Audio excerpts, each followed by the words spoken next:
Hello there, very good afternoon and welcome to Lunchtime News on TV1. On behalf of the News First, the voice of the people, I'm Martin Satyanesan. Let's start off with a look at your headlines for this afternoon. State sector services return to normalcy. Teachers continue to protest. Minister of Education assures solutions to teacher principal issues today. Vaccination centers operate 24 hours a day. 156 million students affected by school closures due to COVID-19, says UN Secretary General. On to your top story this afternoon. Director General of the World Health Organization, Dr. Tedros Adhanom Ghebreyesus, has commended Sri Lanka for managing to vaccinate over 3 million people in the past 7 days. In a tweet, Dr. Ghebreyesus said, "Glad to see that Sri Lanka is on track to fully vaccinate 10% of its population ahead of the vaccine equity September target." The WHO chief has also thanked the government and the people of Sri Lanka for their efforts and continued vigilance on proven public health and social measures to suppress the virus. Moving on, the COVID-19 vaccination centers established at the Vihara Mahadevi Park in Colombo will be open for 24 hours a day for the administration of the second dose of AstraZeneca vaccine. We have News First Ahmed Buzo joining us from the Vihara Mahadevi Park. Right now, I'm in the Vihara Mahadevi Park where the second dose of the AstraZeneca vaccine is currently being administered. So as you can see, there is a larger crowd of people present here today to receive the second dose of the AstraZeneca jab in this center, which will be in operation throughout the day for 24 hours. So stay tuned with News First as we bring you the latest of the updates. For the News First team, the voice of the people, I'm Ahmed Buso, reporting to you from the Vihara Mahadevi Park. The administration of the second dose of the AstraZeneca vaccine is also being carried out at Diatoyana in Bhattaramulla. The vaccination center at the Diatoyana will also be open 24 hours a day until the 4th of July. Meanwhile, COVID-19 vaccination rollouts were carried out in many locations across the country.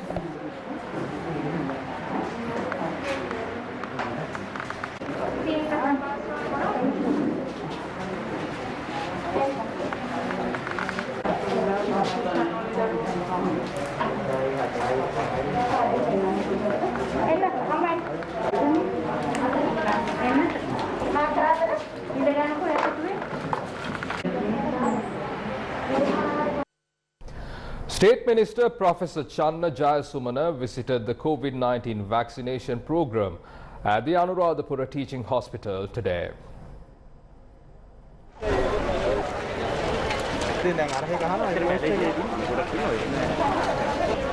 Sinopharm එන්නත් තවත් මාත්‍රා ලක්ෂ 40ක් මේ ලබන 4 million doses of the Sinopharm vaccine will arrive in the country by next week.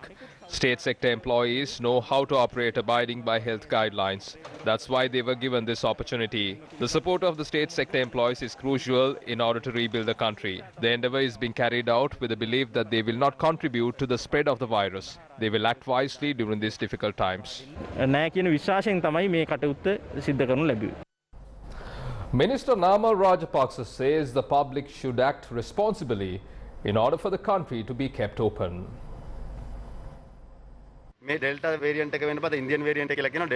These virus variants are not limited to Sri Lanka. This is a global issue.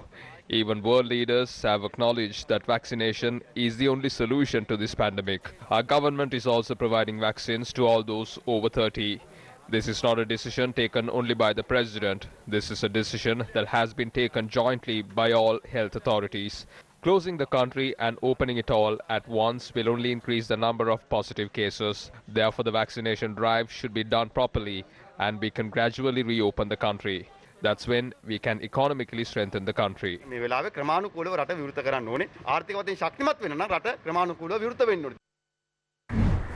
Meanwhile, representatives of the Joint Development Officers Centre visited the Ministry of Public Service, provincial councils and local government this morning. We know that the Delta variant of COVID-19 is spreading. 2,000 to 2,500 infections are reported daily. ICU units lack beds to treat them.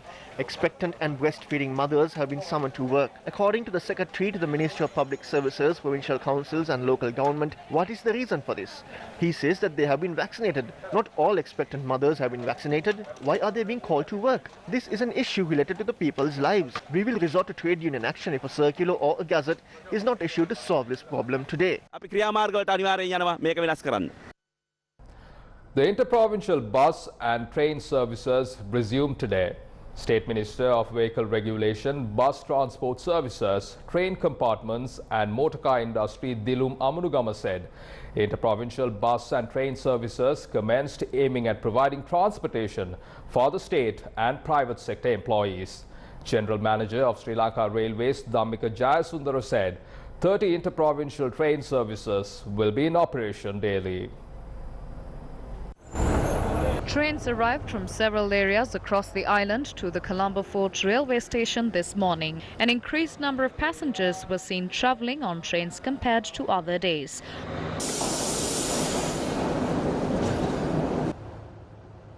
Our correspondent said many state sector employees use the train services to report to work.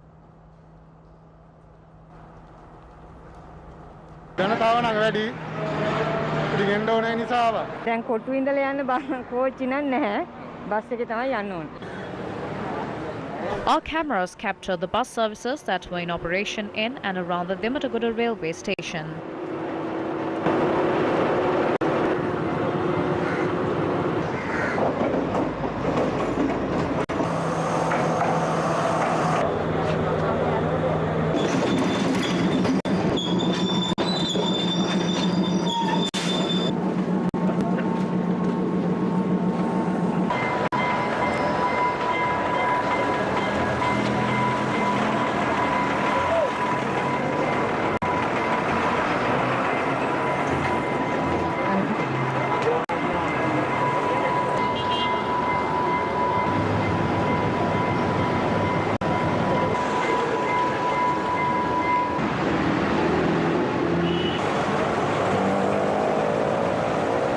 Our correspondents noted comparatively a higher number of state sector employees use the bus services.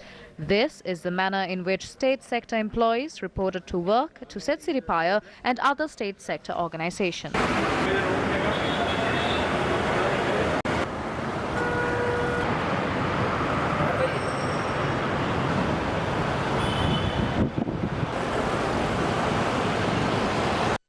Colombo District Secretary Pradeep Yasaratna expressed views on state sector employees reporting to work. I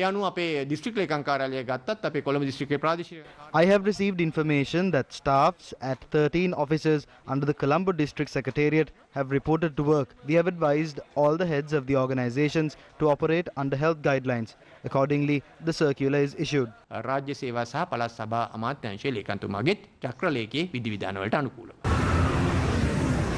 This was the situation at the state sector organizations in the Gampaha district.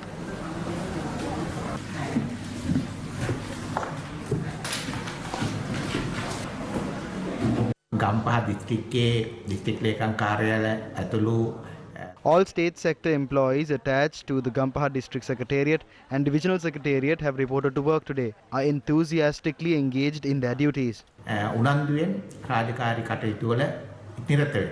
Many state sector employees reported to work in comparison to other days in the central province.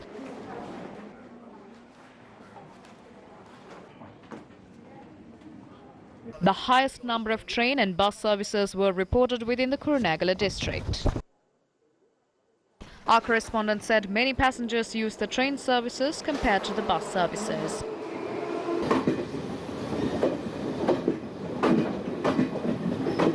Many state sector employees reported to work in comparison to other days. Increased usage of public transport was reported in the Kandy district compared to other days. Our correspondents noted many state sector employees reported to work using public transport. Railway services were in operation as usual. The Secretary to the Ministry of Education has instructed all provincial and zonal education authorities, principals, academic and non-academic staff to abide by the circular issued to carry out public services regularly. However, 14 teachers and principal trade unions have informed the Educational Secretariat that they will not report to work today. In a joint letter, teachers and principals have informed that this decision was made due to an ongoing trade union action. Teachers of Gelioe in the Central Province did not report to work today. According to our correspondents, only non-academic employees were engaged in their duties. Meanwhile, teachers in Kurunegala did not attend their respective schools today. Our correspondent said only non-academic employees were engaged in their duties. Despite the notices issued, teachers in the Galle district also did not report to work. Only members of the non-academic staff were seen in certain schools engaging in their duties. The teachers have provided an answer by fully rejecting this circular. We are asking whether it is right to print circulars from the back door when 247,000 teachers and 16,000 principals have taken to the streets requesting to resolve the salary anomalies. We are requesting the authorities to understand this message from the teachers. We ask them to resolve this issue and we will not back down. We will win this fight. මේ සටන ජයග්‍රහණය කළ යුතු අපි අනිවාර්යෙන් පෙරට යනවා කියන කාරණාව. At the beginning, we said that tackling this pandemic is not something the health sector alone can do. Service providers, including public transport service providers, have a big responsibility to operate transportation, ensuring the public safety. It is not wise to point the finger at the health sector after allowing the people to get congested, which in turn will lead to the development of clusters. Every faction, including state sector officers, private officers, shops and trade centers, have a responsibility to abide by the health guidelines. The entire health sector is assigned to treat the patients on one side, and on the other, vaccination drives are also being carried out. It will be difficult if the health sector has to handle crowds as well.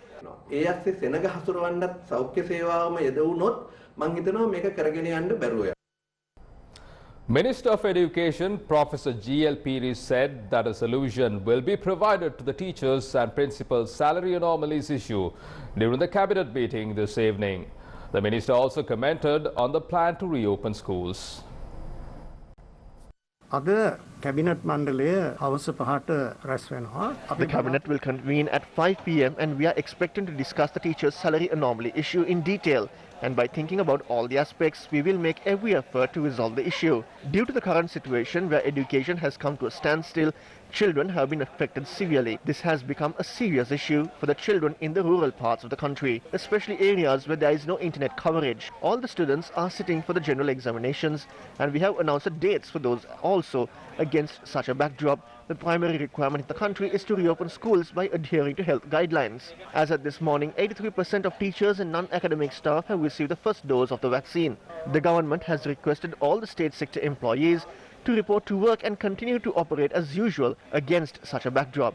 I'm humbly requesting the teachers and non-academic staff members to get your schools prepared for academic activities. Practically, once we provide the second dose of the vaccine by the end of August, there is a possibility to open the schools by adhering to health guidelines. There are around 10,165 schools in the country, out of which 2,962 schools with less than 100 students. Once the second dose is provided, the teachers and the non-academic staff members can open these schools based on the advice from health authorities. That is the first step. Thereafter, the schools will reopen on a staggered basis. In පසු ක්‍රමානුකූල සැලැස්මක් මත පියවරෙන් පියවර සෙසු පාසල් විවෘත කිරීම තමයි රජයේ අභිලාෂය වෙලා තිබෙන්නේ. Earlier, we reported about the administration of the second dose of AstraZeneca vaccine at Diathuena in Bathramulla. The vaccination center at the Diathuena will also be open 24 hours a day until the 4th of August. Meanwhile, UN Secretary General Antonio Guterres said the world is going through an education crisis as millions of children remain out of schools due to the COVID-19 pandemic. Taking to Twitter, Guterres said, "We are in the middle of an education crisis. 156 million students are still affected by school closures due to COVID-19 and 25 million may never return. An effective pandemic recovery requires investment in teachers, digital learning and systems fit for the future. According to latest data from the Johns Hopkins University's Coronavirus Resource Center, the overall global COVID-19 caseload has topped 198.1 million, while the deaths have surged to more than 4.22 million and vaccinations soared to over 4.11 billion. Meanwhile, a protest was also staged by the Joint Center for Unemployed Graduates opposite the Badulla bus stand today. The protest was staged requesting to create a program to provide employment opportunities for unemployed graduates.